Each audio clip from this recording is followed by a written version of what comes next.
Alright, I'm gonna get the big things out of the way before I go into the Q&A and ramblings. For those who are concerned, my health has improved a lot since 2020. It's not perfect, and doctors still can't identify what I have that's wrong with me, but for the most part, things are good. I'm working on a short video summarizing the Kindly Beast controversy, and that is my primary focus at the moment. I know not everyone has a spare 5 hours to understand the controversy, so I'm condensing it as best I can into what's practically relevant for anyone who isn't a hardcore fan. My Bioshock video is currently in the research and writing phase. I'm revising what I have so far since I've been trying to contact some people who worked on the game, and so it's hard to complete a script without all the pieces in place. I want to do more long-form content. I like the challenge of making a long, complicated topic both interesting and easy to understand. Sometimes this will be more like investigative, documentary-like deep dives, and sometimes they'll lean more towards typical video essays. I want to talk about games I love and why I love them, but if something I'm researching has a checkered history, I'm going to do what I can to include as much information as possible. I don't want to go another year without uploading again. I know I stress some people out by talking about my health issues and then disappearing, so I think I'll be posting an update video every 6 months since the previous upload. This will also force me to take inventory and try and figure out what's left of the current project and how long it's going to take. I'd like to keep doing the top 10 games of last year every year, but I'm not sure if I should change where I post it, be it on this channel, my second channel, or a blog post. I like having an annual staple of a guaranteed upload and talking about games I enjoyed but aren't going to have their own full-length video. I'd like to get some feedback on this, so just let me know what you'd prefer. Alright. Those are the big things. Now to answer some questions about the story of Joey Drew Studios. First the video itself, then more specifically the executives, the lawsuit, and Dark Revival. The first thing I want to answer is, why did the video take so long to make? This isn't something a lot of people have asked, but I do want to explain why it took so long because I kept beating myself up about it. I wanted the video to be out a year after the story of Kindly Beast, so August of 2021. What I didn't account for was the size of the script, the numerous rewrites and additions as new information came forward, and the fact that I'm a college student, so this isn't a full-time job for me. At the start of 2022, I was so upset that the video wasn't finished that I made the video not just my hobby, but my sole focus apart from my studies. I got a Steam Deck in early March that I've barely touched, I've got games on my Switch and itch.io that I've wanted to play, I've got a stack of books I've wanted to read, and a bunch of LEGO sets I got for Christmas that have been sitting in my closet. Every time I would try to play something, I would just be reminded of the thing I've spent over a year making that wasn't finished, and that people were relying on me to finish it. I had been holding on to so many things that I couldn't talk about because I wanted to present them within their full context. I thought if I just put my nose to the grindstone for a month or so, the video would be complete. I kinda neglected the fact that it wasn't a full-time job, so I couldn't make consistent progress, even when it was the only other thing I was working on. Then in around April 2022, I started making posts like, the video is 90% done, and yet it took another 2 months to finish. I stand by that statement. It was 90% done, but it was that last 10% of figuring out the visuals of certain segments, adding background music, and rewording the script to be more concise, that was such a perfectionist job that I stressed out over it. I basically fell into this feedback loop of getting upset that I'm taking so long to make the video, and yet also feeling like there was so much more to do. Eventually, I realized I could spend the next 2 years tweaking the video in small ways, but that it was not going to profoundly affect the video. At some point, you have to free yourself of it. So in short, it's a long video that took a long time to make. I essentially made it take longer by burning myself out and fixating on it longer than I had expected. This isn't anyone's fault but my own, to be clear. I've never tackled a project on a topic this dense, and one where things were still happening as time went on. Nobody can put any greater pressure on me than I put on myself, and so the only thing I can do is take this as a learning experience regarding my own workflow and balance that with classes and, enjoying life every once in a while. From concept to release, how long did it take to make the video? About a year and 9 months. I started working on the video almost immediately after the previous one, since I suddenly had this incredible swath of information given exclusively to me, and I knew I had to be the one to give it a platform. As I began receiving feedback on my previous video, I realized there were things I didn't cover as much as I could, and segments of the video I felt really needed a do-over. I finished the script in early August of 2021, recorded most of it that month, and was editing, adding visuals, rewriting, re-recording, etc. until the video's release in June of 2022. Why do you have so many copies of BioShock? Okay, so yes, I own a lot of different copies of BioShock. I found out that there are several different physical versions of the game, and I thought it would be fun to point out some neat details in the video covering BioShock. It just so happened to also make for a fun visual in the BioShock segment.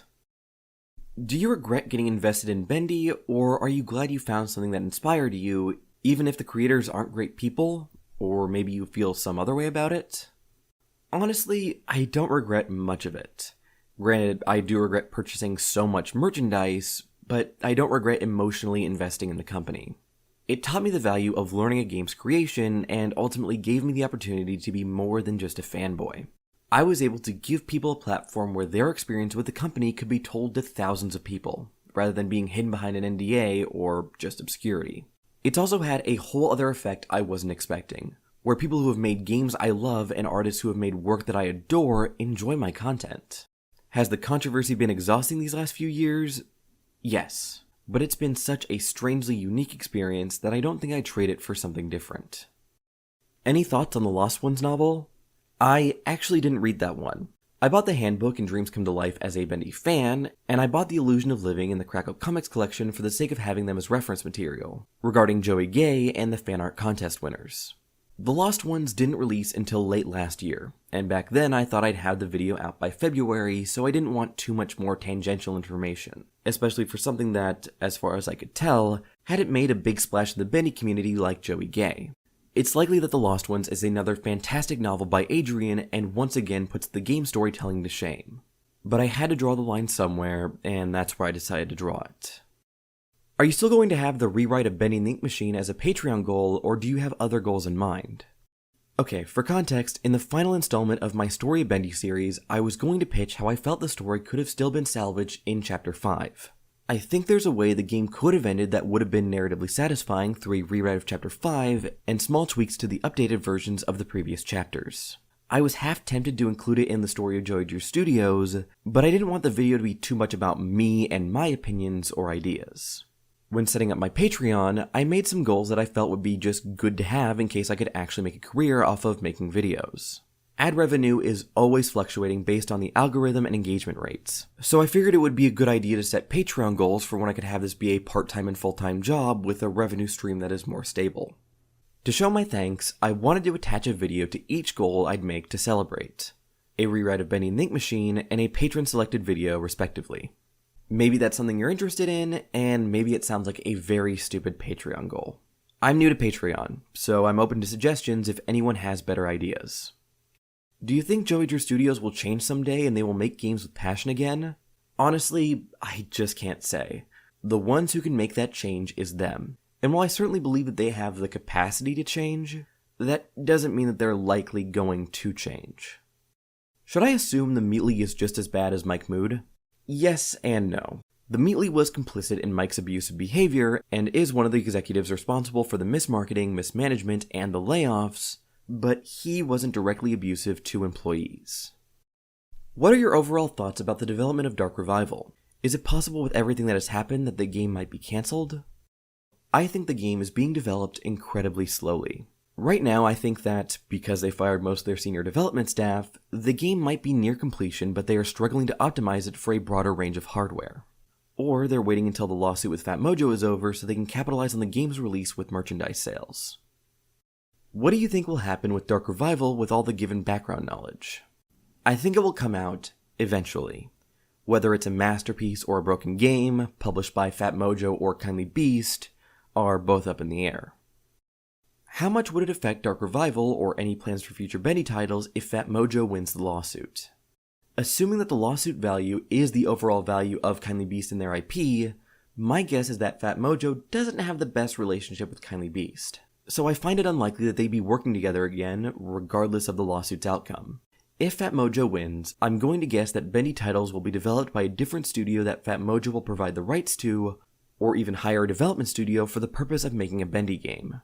So the Meatly, Mike Mood, and Bookpast will have no part in making Bendy titles anymore if Fat Mojo wins. Any updates on the court stuff? Not yet, but I'll do my best to keep everyone updated when something happens. Do you think Showdown Bandit could come back sometime in the future?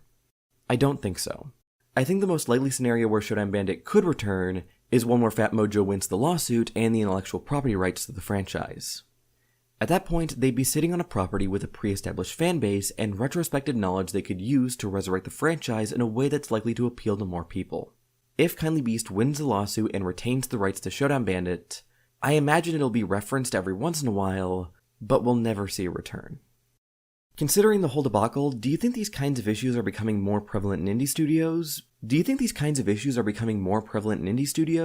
As these and more issues are more known in mainstream studios like Blizzard. As an example, the devs from Poppy Playtime. I think that it's part of a more broad trend of indie titles trying to prove themselves to be as successful as AAA titles, and inheriting some poor traits from them. Indie games trying to capitalize on their moment of fame and establish themselves not just as a game with fleeting popularity, but as a brand or franchise. It's an urge that's hard to resist. If you capitalize on a moment of fleeting popularity, you stand to gain either enough money to support yourself for years to come, or turning this moment into something more stable and enduring, where you can keep making games for a living for the foreseeable future.